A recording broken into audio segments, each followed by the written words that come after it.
اللہ کے حبیب علیہ الصلاۃ والسلام حضرت تمیم داری رضی اللہ تعالیٰ عنہ راوی ہیں اس حدیث کے، اور مسلم شریف اور نسائی شریف میں اور ساری حدیثوں میں موجود ہے. یہ حدیث اتنی مشہور ہے، ظاہر ہے کہ اتنی پیاری حدیث ہے کہ پورا کا پورا دین جو ہے نا میرے نبی علیہ الصلاۃ والسلام نے اس مختصر سی حدیث میں بیان فرما دیا کہ تمہارا دین ہے کیا.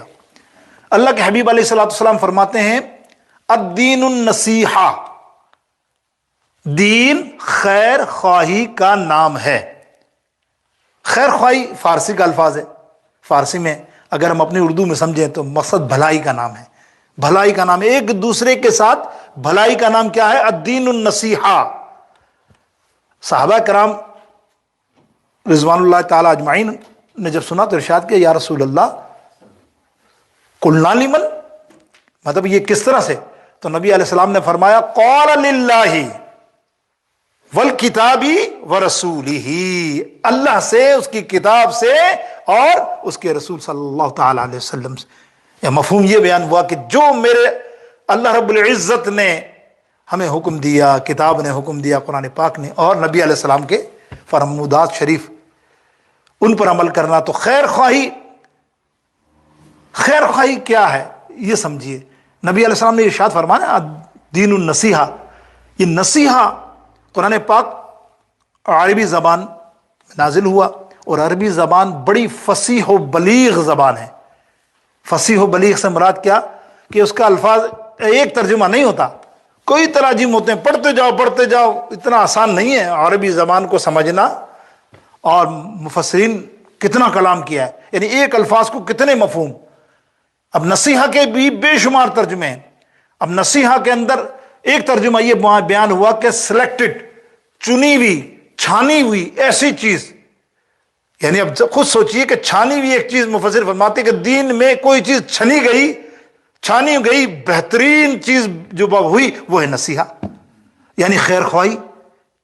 خیر خواہی اگر آپ مثال سمجھنے کو سمجھ لیں، چلتے چلتے سمجھتے ہیں کہ سورہ قرآن پاک میں فلاح کا جملہ آیا، قد افلح المؤمنون. فلاح کے معنی کیا ہے؟ کامیابی. اللہ تعالیٰ ارشاد کیا فرما رہا ہے کہ تم نے نماز پڑھی، نیکی کری، نیک کام کیا، عبادت کی، قرآن پاک پڑھا تو تم فلاح پا گئے. نیکی جو بھی کی تم نے تو کیا ہوا؟ تمہیں فلاح پا گئے. اب یہ فلاح یہاں حکم ہو رہا ہے کہ ہم نے یہاں قرآن شریف پڑھا، ہم نے یہاں عبادت کی، ہم نے یہاں نمازیں پڑھی تو ہم یہاں فلاح پا گئے. لیکن اس کا مفہوم بہت دور تک جاتا ہے. جب اللہ نے فرمایا کامیابی تو اللہ یہ دنیا میں تمہیں کامیابی نہیں دے گا، یہ آخرت میں بھی تمہیں کامیابی ملے گی. یہ فلاح کا مقصد یہ ہے. تو مقصد کیا ہے کہ الدین النصیحہ، دین خیر خواہی کا نام ہے. تو خیر خواہی دنیا میں نہیں. اب خیر خواہی کیا ہے؟ خیر خواہی کا جو حکم ہے، ہمیں حکم ہے اہل خانہ سے خیر خواہی. ٹھیک ہے، اچھا سلوک کرو، پیارا سلوک کرو، محبت والا سلوک کرو اپنے خاندان سے، والد والدہ، بہن بھائی، عزیز وقارب، رشتہ دار، اہل قرابت، حتیٰ کہ پڑوسی. بڑا حکم ہے پڑوسی کا بھی کہ کوئی تکلیف ہو فوراً پہنچو، اس کی تکلیف کے ساتھ بات کرو. اور الحمدللہ کثرت سے ہمارے یہاں ایسا معاملہ ہے، ہمارے یہاں ہے کہ ہم فوراً پہنچ جاتے ہیں. کوئی تکلیف، ارے بھائی بتاؤ، الحمدللہ نہ کر سکے ہو لیکن پوچھتے ضرور ہیں.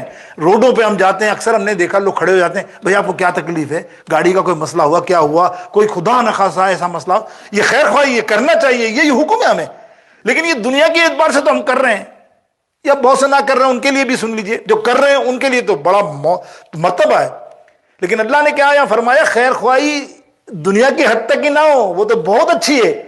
لیکن تم نے اور میں نے کبھی سوچا کہ دنیا میں جو تکلیف ہے وہ یقین ہی کر لو، آپ یقین کر لو، کچھ لمحوں کی، کچھ منٹوں کی، کچھ سالوں کی، کچھ عرصے کی ہے، وہ ختم بھی ہو جاتی. ایک زخم ہے، بھر ہی جاتا ہے، اس کا بھی علاج ہو جاتا ہے. بھوکا سارا دن وہ نہیں رہتا، اللہ کھلا ہی دیتا اس کو، تمہاری مدد نہ بھی کریں تو بھی. لیکن اصل جو خیر خواہی ہے، کیا تم نے اس کی باطن کی خیر خواہی کی؟ ظاہری خیر خواہی میں تو آپ بھاگتے ہو لپک کے. کبھی تم نے بے نمازی کو روکا کہ وہ آگ میں جلے گا، کل اس بری طریقے سے جلے گا، جلایا جائے گا. نبی علیہ السلام کا ارشاد ہے بے نمازی کا ٹھکانہ ہی جہنم ہے. تو وہ جہنم میں جا رہا ہے، تم نے خیر خواہی کی کہ اس کو پکڑا، یار نماز پڑھ لے بھائی، پڑھ لے، جتنا تمہیں حکم ہے اس کو، امر بالمعروف جتنی آپ کر سکتے ہیں اس کو نصیحت، اس حد تک تو آپ.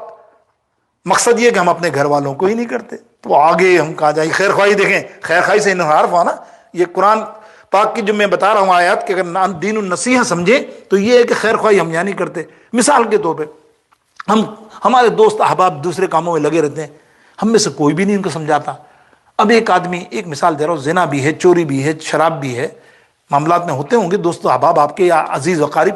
لیکن اب یہ دیکھیں ہم آج جو بات کر رہے ہیں اپنے حساب سے, جو میں کہوں سود کا کام, انٹرسٹ 100% نہیں تو 90% تو آپ ہر تیسرے آدمی کو دیکھو گے وہ ہیلے ڈھونڈ کے کچھ نہ کچھ کر لیا, اس نے ہیلے ڈھونڈ کے اس نے کچھ نہ کچھ کر لیا. نہیں یوں ہے تو یوں ہے, چلو بھائی تو نے لے لیا سود. پھر تو نے کہا نہیں یہ سود اس طرح نہیں ہوتا, یہاں نہیں ہوتا, وہاں نہیں ہوتا, یہاں نہیں ہوتا. سود خطرناک گناہ ہے. خطرناک کیسا ہے؟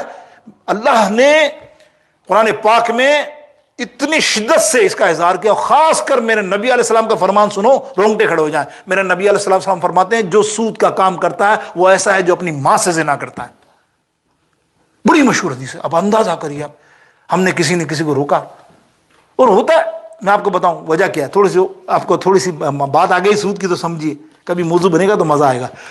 سود ہے کیا؟ ہوتا یہ کہ تمہارے دوست کاروبار کر رہے ہیں سود کا, ٹھیک ہے, اس نے انٹرسٹ پہ کام شروع کیا تو آپ کو پتا ہے پھر انٹرسٹ پہ جب مال آتا ہے تو اس کی ایک دکان سے 2 ہو گئی, گاڑیاں ہو گئی, بنگلوز ہو گئے, کاریں آ گئی, سود تو پھر چل گیا نا. وہ دوسرا بندہ دیکھتا ہے یار ہم کو منع کر رہے مولوی صاحب, اور یہاں دیکھو ہمارا دوست تو ترقی کرا جا رہا سود لے کے. ارے یار ہمیں بھی لینا. اب شیطان نہیں چھوڑتا نا, شیطان تو نفس والی بات ہے نا. شیطان بتا لے بھائی تو یہ سب باتوں میں متا, مولویوں کی بھائیوں کی سب یہ تو تجھ سے جلتے ہیں, لے. اب وہ جلتا ہے, لیتا ہے نا, لیتا کتنا دیندار ہو. میں نے اکثر دیکھے لوگوں کو دیندار ہونے کے باوجود بھی گھس جاتے ہیں اور اس کام میں پھر وہ ترقی بھی کرتے ہیں تو اپنے آپ کو کہتے ہیں کہ حلال ہے.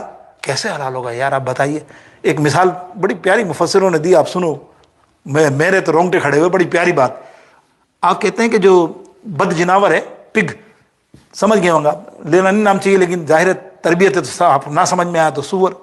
وہ جانور آپ دیکھتے ہوں گے کتنا موٹا, کتنا خوبصورت بظاہر, ایسا موٹا تازہ, اور کتنے بچے دیتا ہے آپ کو اندازہ نہیں. ترقی تو دیکھو نا, ترقی دیکھو نا, اس کی کتنی اولادیں, ایک ساتھ 50 60 25 30 پھینک دیتا ہے. اور کھاتا کیا ہے پتا آپ کی خوراک؟ گندگی. اس کی خوراک گندگی ہے. اور وہ کیسا پرورش پاتا ہے؟ اب بکری ہے چارہ کھاتی ہے, مثال سنیے, بکری چارہ کھاتی ہے. وہ چارہ کھاتے کھاتے سوچے یار یہ جانور کتنا خوبصورت, گورا, موٹا, تازہ, اور اتنی ترقی اس نے کی ہے گندگی کھا کے, تو میں چارہ کھا رہی ہوں تو میں ویسے ہی کمزور لاگر, اب میں بھی گندگی کھانا شروع کر دوں. سننا, دونوں مثالوں کو سمجھنا. اب سود کے اوپر آ رہے ہو نا تم, آ تو گئے ہو تم.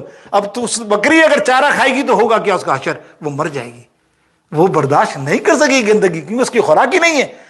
تو اے مسلمانوں, اے مومنوں, تمہاری خوراک, تمہارا یہ معاملہ ہی نہیں ہے سود. جب نبی علیہ السلام نے اتنا سخت فرمان تمہیں کہہ دیا کہ اب اس سے بڑھ کر اور کیا ہو, لیکن ہم بس, اللہ تعالی ہم سب کو اس سے دور رکھے, اللہ بچائے رکھے. یہ بات زندگی نسلوں کی حرام روزی ہو جاتی ہے. حضرت مولا علی فرماتے ہیں ایک نوالا تو نے کھا لیا نا, تو سمجھا کہ اب میرے پہ آئی ہے حرامی. نہ, یہ حرام تیری پیٹ سے جتنی اولادیں نکلیں گی, تیرے بچوں سے نکلے گی, پتہ نہیں کتنی پشتوں تک جاتی ہے وہ. اور کہیں نہ کہیں حرامی ایسے پیدا ہوتے ہیں. تو آپ نے بولتا نا کوئی ایسا بندہ ہوتا ہے, بولے یار اس کی نسل میں کوئی تھا چکر, اللہ معاف کرے. اسی لیے یہ ساری چیزوں سے ہمیں بچنا چاہیے میرے دوستوں بزرگوں. یہ اب آئیے